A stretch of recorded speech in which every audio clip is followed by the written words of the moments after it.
Una manifestazione sportiva di livello internazionale che rappresenta lo spirito di amicizia tra i popoli, anche perché è realizzata in due paesi, l'Italia e la Slovenia, che già 30 anni fa, assieme all'Austria, progettarono la candidatura olimpica senza confini, perseguendo un'idea di pace che trova concretezza nella collaborazione di un evento importante come questo.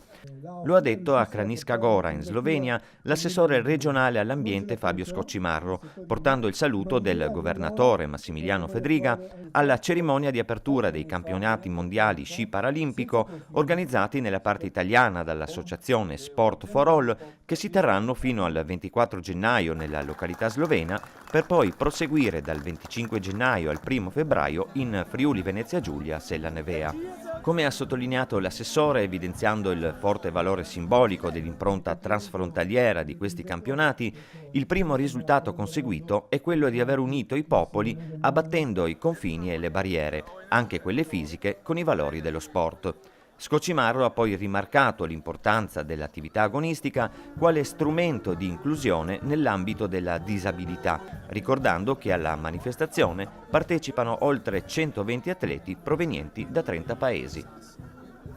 Un evento molto importante che unisce appunto l'organizzazione sportiva, ma non solo, culturale, anche e turistica di questi due splendidi territori delle nostre due regioni appunto. Quindi non solo i complimenti a loro che raccolgono i testimoni di quello che fu un sogno, il sogno senza confini nato proprio a Tarvisio, voleva coinvolgere negli anni in cui il mondo era diviso in blocchi contrapposti, più di 30 anni fa, univa appunto l'Austria, l'Italia e la Slovenia in un sogno olimpico che non si realizzò purtroppo perché Torino vinse, ma quel messaggio resta quanto mai attuale, cioè che lo sport unisce a quello che la storia ha diviso proprio nei 100 anni della fine della Prima Guerra Mondiale, e questi ragazzi degli sport paralimpici con le loro performance, con il loro valore, con la loro tenacia hanno tanto da insegnare a tutti quanti gli altri.